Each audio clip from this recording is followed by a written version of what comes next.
Hello friends, welcome my YouTube channel CD RK Saini BEd classes. देखिए, हमारे YouTube channel के माध्यम से आप सबके लिए पाठ योजना निर्माण कार्यक्रम चलाया जा रहा है। इस पाठ योजना निर्माण कार्यक्रम के द्वारा आपके जो भी शिक्षण विषय हैं, उन शिक्षण विषयों की पाठ योजनाओं का निर्माण किस तरह किया जाता है, उनके बारे में बताया जा रहा है। आज हम इतिहास शिक्षण के अंतर्गत जो महात्मा बुद्ध हैं, इस टॉपिक का चयन करते हुए एक पाठ योजना का निर्माण करना सीखेंगे। तो आप सब बने रहें हमारे साथ, हमारे YouTube चैनल के साथ। और यदि आप हमारे YouTube चैनल पर पहली बार आए हैं तो हमारे YouTube चैनल को सब्सक्राइब करें और पास ही बने बेल आइकन के बटन को दबा देवें। देखिए, हम जब भी पाठ योजना का निर्माण करते हैं तो सबसे पहले हम श्यामपट्ट पूर्ति करते हैं। देखिए, श्यामपट्ट पूर्ति के अंतर्गत वही विद्यालय का नाम, कक्षा, दिनांक, कालांश, विषय और प्रकरण। देखिए, प्रकरण को हमेशा 20 सेंटर में लिखा जाता है, इन्वर्टेड कॉमास में बंद किया जाता है और अंडरलाइन की जाती है। आप पूरी पाठ योजना निर्माण के दौरान जहां पर भी प्रकरण का नाम लिखते हैं, वहीं पर वही प्रकरण को अंडरलाइन, इन्वर्टेड कॉमास में आपको हाईलाइट करना है, जिससे दूर से ही दिखाई दे कि हम इस प्रकरण पर आधारित पाठ योजना का निर्माण कर रहे हैं। देखिए, हम जब पाठ योजना का निर्माण करते हैं तो फुल दैनिक पाठ योजना के अंतर्गत हम उद्देश्य, विशिष्टीकरण और अपेक्षित व्यवहारगत परिवर्तन बनाते हैं।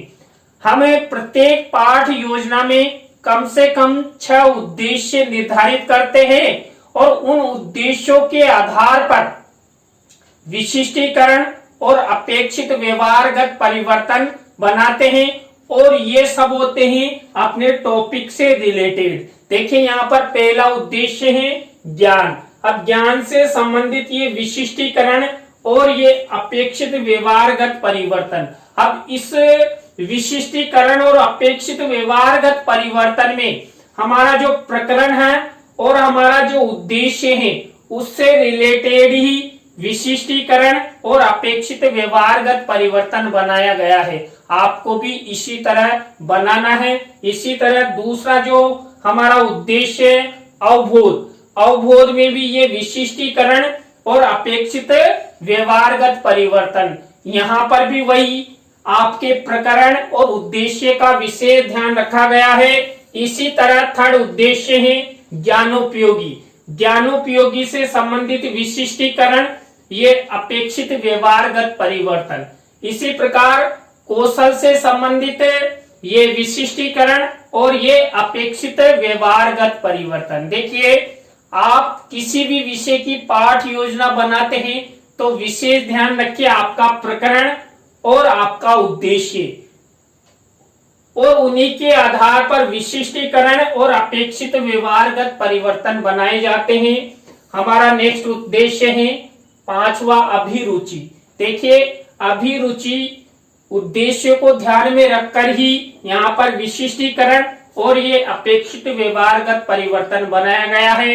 इसी प्रकार जो हमारा नेक्स्ट उद्देश्य है अभिवृत्ति, ये अभिवृत्ति से संबंधित विशिष्टीकरण और ये अपेक्षित व्यवहारगत परिवर्तन। इस तरह आप इतिहास शिक्षण की जब पाठ योजना का निर्माण करते हैं तो ये 6 उद्देश्य आपको निर्धारित करना है। उन उद्देश्यों और आपके प्रकरण के अनुसार विशिष्टीकरण और अपेक्षित व्यवहारगत परिवर्तन आपको बनाना है। नेक्स्ट प्रक्रिया होती है, देखिए यहाँ पर नेक्स्ट प्रक्रिया है कक्षा शिक्षण सहायक सामग्री का कॉलम। ये सामान्य शिक्षण सहायक सामग्री और विशिष्ट शिक्षण सहायक सामग्री। देखिए, यहाँ पर विशिष्ट शिक्षण सहायक सामग्री के अंतर्गत चार्ट और चित्र का उपयोग किया गया है। उसके बाद पूर्व ज्ञान का कॉलम, छात्र महात्मा बुद्ध के बारे में सामान्य जानकारी रखते हैं। यहाँ तक तो हुई हमारी मेन जो पाठ योजना का जो प्रारूप बनाया जाता है, जिसके अंतर्गत हम श्यामपट्ट पूर्ति, उद्देश्य, विशिष्टीकरण, अपेक्षित व्यवहारगत परिवर्तन, कक्षा शिक्षण, सहायक सामग्री और पूर्व ज्ञान निर्धारित करते हैं। अब यहां से अब आपकी मुख्य पाठ योजना प्रारंभ होती है, जो शुरू होती है आपका जो पहला शिक्षण बिंदु रहता है प्रस्तावना के प्रश्न, यानी प्रस्तावना कौशल से हमारी पाठ योजना शुरू होती है। और यहाँ पर देखिए मैंने आपको पहले भी बता दिया है कि प्रस्तावना के प्रश्नों में तारतम्यता होती है, जिगजैग होता है और छात्रों से जो उत्तर मिलता है उसी उत्तर से प्रश्न बनाया जाता है और 3 से 5 प्रस्तावना के प्रश्न हम बनाते हैं और जो हमारा अंतिम प्रश्न होता है वो समस्यात्मक होता है। देखिए यहाँ पर पहला प्रश्न देखिए, जनसंख्या की दृष्टि से विश्व में प्रथम स्थान किस देश का है? तो यहाँ हमें उत्तर मिला चीन का। अब इसी चीन से आपका नेक्स्ट प्रश्न बनेगा, तो चीन के बाद जनसंख्या की दृष्टि से द्वितीय स्थान पर कौन सा देश है? अब देखिए द्वितीय स्थान पर जनसंख्या की दृष्टि से भारत है। अब भारत से ही अपना नेक्स्ट प्रश्न बन रहा है, भारत में कौन कौन से धर्मों के लोग रहते हैं? देखिए भारत में हिंदू, मुस्लिम, सिख, ईसाई, बौद्ध, पारसी सभी धर्मों के लोग बड़े भाईचारे के साथ रहते हैं। अब जो आपको ये उत्तर मिला, इसी उत्तर में से नेक्स्ट प्रश्न बनेगा बौद्ध धर्म के संस्थापक कौन थे? बौद्ध धर्म के संस्थापक महात्मा बुद्ध थे। अब इस महात्मा बुद्ध हम प्रकरण का अध्ययन अध्यापन करवाने जा रहे हैं, तो अगला प्रश्न समस्यात्मक है, महात्मा बुद्ध के बारे में आप क्या जानते हैं? तो ये आपका अंतिम प्रश्न समस्यात्मक हो गया। देखिए यहाँ पर प्रश्नों में तारतम्यता है, जिगजैग है, उत्तरों से ही प्रश्न बनाए गए। इस तरह आपके प्रस्तावना के प्रश्न होने चाहिए और आप इस तरह प्रस्तावना के प्रश्नों का निर्माण करते हैं तो छात्र आपके प्रकरण के प्रति भी रुचि उत्पन्न करेंगे। देखिए उसके बाद सेकंड स्टेप आती है उद्देश्य कथन। उद्देश्य कथन में छात्र अध्यापक, छात्र अध्यापिका जो हम प्रकरण का अध्ययन करवाने जा रहे हैं उस प्रकरण के बारे में उद्देश्य कथन किया जाता है। देखिए बच्चों, आज हम सब महात्मा बुद्ध के जीवन परिचय, उनकी शिक्षाओं और सदाचार के नियमों के बारे में हम विस्तार पूर्वक अध्ययन करेंगे और छात्र छात्रा ध्यान पूर्वक सुनेंगे। देखिए यहाँ पर भी हम महात्मा बुद्ध का चित्र लगा सकते हैं मिनीचर के रूप में, लेकिन मैंने आगे लगाया है। तो यहाँ तक हम प्रस्तावना और उद्देश्य कथन के बारे में हमने अध्ययन कर लिया। इसके बाद हमारा थर्ड शिक्षण बिंदु आता है प्रस्तुतिकरण। देखिए प्रस्तुतिकरण के अंतर्गत हम 3 शिक्षण बिंदु लेते हैं। इससे पहले हम इतिहास शिक्षण की 2 पाठ योजनाओं का अध्ययन कर चुके हैं, मैंने वहां आपको बता भी दिया है। तो प्रस्तुतिकरण जो शिक्षण बिंदु होता है उसमें हम 3 शिक्षण बिंदु लेते हैं जो विकासात्मक प्रश्नों से प्रारंभ होते हैं। देखिए यहाँ पर पहला शिक्षण बिंदु लिया हमने महात्मा बुद्ध का जीवन परिचय। महात्मा बुद्ध का जीवन परिचय से रिलेटेड ये विकासात्मक प्रश्न है और ये विकासात्मक उत्तर हम 3 प्रश्न बनाते हैं। विकासात्मक प्रश्न कितने बनाते हैं? 3 बनाते हैं। देखिए 3 प्रश्न है जो बौद्ध धर्म या धर्मों से रिलेटेड है और अंतिम प्रश्न यहाँ पर समस्यात्मक है। देखिए यहाँ कोई तारतम्यता का भाव नहीं होता है, जिगजैग का कोई मतलब नहीं होता है। विकासात्मक प्रश्न केवल पाठ के विकास हेतु हम जो टॉपिक लिए हैं, जैसे महात्मा बुद्ध का जीवन परिचय, उससे उस विषय वस्तु को बढ़ाने हेतु या पूर्व जानकारी के लिए हम ये प्रश्न पूछते हैं। अब विकासात्मक प्रश्नों के बाद वही छात्र अध्यापक छात्र अध्यापिका कथन, ये देखिए छात्र अध्यापक छात्र अध्यापिका कथन है और इसका हम मौखिक रूप से प्रस्तुतिकरण करते हैं और इनमें से जो मुख्य शब्द है, सेंटेंस है, उसको ब्लैक शीट पर यहाँ पर लिखते हैं। देखिए मैंने यहाँ पर ब्लैक शीट लगाते हुए इसको सिल्वर कलर के पेन से लिखा है, आपको भी इसी तरह मिनिएचर के रूप में ब्लैक शीट लगानी है। अब देखिए कक्षा शिक्षण सहायक सामग्री, जो शिक्षण सहायक सामग्री का कॉलम है इसमें मैंने चित्र लगाया। गौतम बुद्ध की जीवनी के बारे में हम अध्ययन कर रहे हैं, तो गौतम बुद्ध का चित्र यहाँ पर मिनिएचर के रूप में लगाया है। आपको भी इसी फॉर्मेट का उपयोग करना है और इसी तरह छात्र अध्यापक छात्र अध्यापिका कथन करना है। देखिए ये हुई हमारी विकासात्मक प्रश्नों के बाद छात्र अध्यापक छात्र अध्यापिका कथन। अब इसके जस्ट बाद जो हमने ये पढ़ा है लिखा है इसमें से ही बोध प्रश्न किए जाते हैं। तो ये महात्मा बुद्ध के जीवन परिचय से संबंधित बोध प्रश्न है और मैंने आपको बता भी दिया है कि हम 3 से 5 बोध प्रश्न बना सकते हैं। देखिए मेरे द्वारा यहाँ पर 5 बोध प्रश्न बनाए, आप 3 भी बना सकते हैं, 4 भी बना सकते हैं, 5 भी बना सकते हैं। ये बोध प्रश्न है, ये बोध उत्तर है। इसके बाद वही हमारा सेकंड शिक्षण बिंदु किसके अंतर्गत है? प्रस्तुतिकरण के अंतर्गत। देखिए पहला शिक्षण बिंदु का संपूर्ण अध्ययन हमने कर लिया है।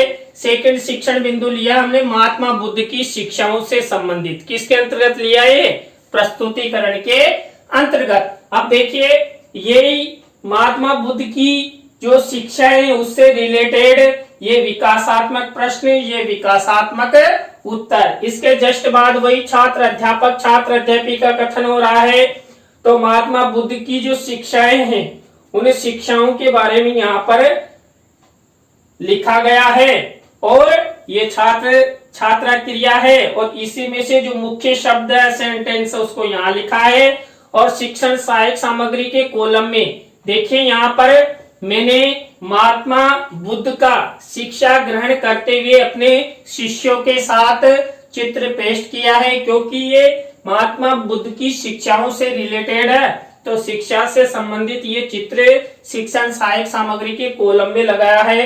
आपको भी इसी तरह निर्माण करना है। इसके बाद अब इसी में से वही हम बोध प्रश्न पूछेंगे। देखिए बोध प्रश्न मैंने आपको बताया था 3 से 5 बोध प्रश्न हम पूछ सकते हैं। देखिए मेरे द्वारा ये 4 बोध प्रश्न पूछे गए, तो आप 3 से 5 बोध प्रश्न पूछ सकते हैं। ये बोध प्रश्न है, ये बोध उत्तर है। इसके जस्ट बाद देखिए ये हमारा दूसरा शिक्षण बिंदु कंप्लीट हो चुका है। दूसरे शिक्षण बिंदु के बाद वही हमारा थर्ड शिक्षण बिंदु। देखिए थर्ड शिक्षण बिंदु महात्मा बुद्ध के सदाचार के नियम। थर्ड शिक्षण बिंदु लिया है महात्मा बुद्ध के सदाचार के नियम। देखिए 10 नियम बताए उन्होंने।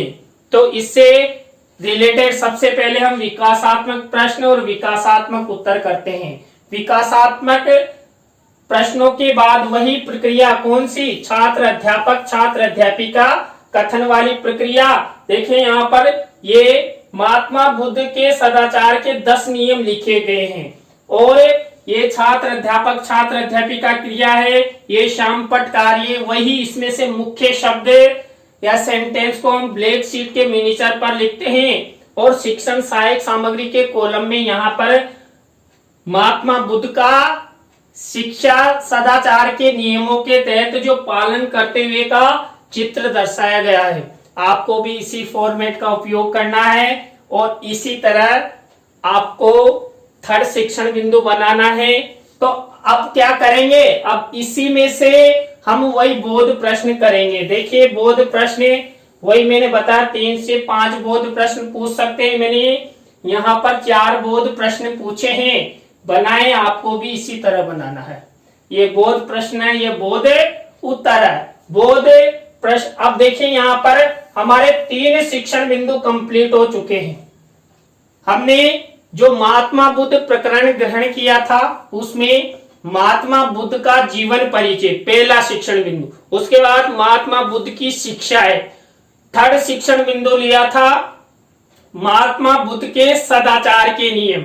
अब इनमें वही प्रक्रिया अपनाई थी हमने। सबसे पहले विकासात्मक प्रश्न, उसके बाद छात्र अध्यापक छात्र अध्यापिका कथन और बोध प्रश्न। अब देखिए नेक्स्ट हमारा सोपान होता है पुनरावृत्ति प्रश्न। देखिए पुनरावृत्ति प्रश्नों में हम क्या करते हैं, वही जो हमने तीनों शिक्षण बिंदुओं में जो बोध प्रश्न पूछे उन बोध प्रश्नों का रिपीटेशन करते हैं।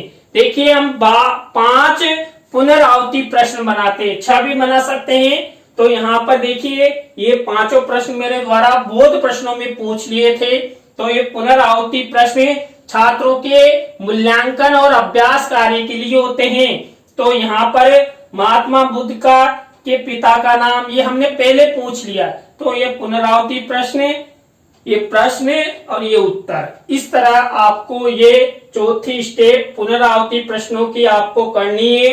इसके बाद हमारी वही 5वीं स्टेप आती है मूल्यांकन प्रश्न। देखिए मूल्यांकन प्रश्नों के द्वारा भी मैंने आपको पहले भी बता दिया था कि हम 3 तरह के प्रश्न लेते हैं। देखिए यहाँ पर पहला, दूसरा और तीसरा 3 प्रकार के प्रश्न है और तीनों में 2-2 प्रश्न पूछे गए हैं।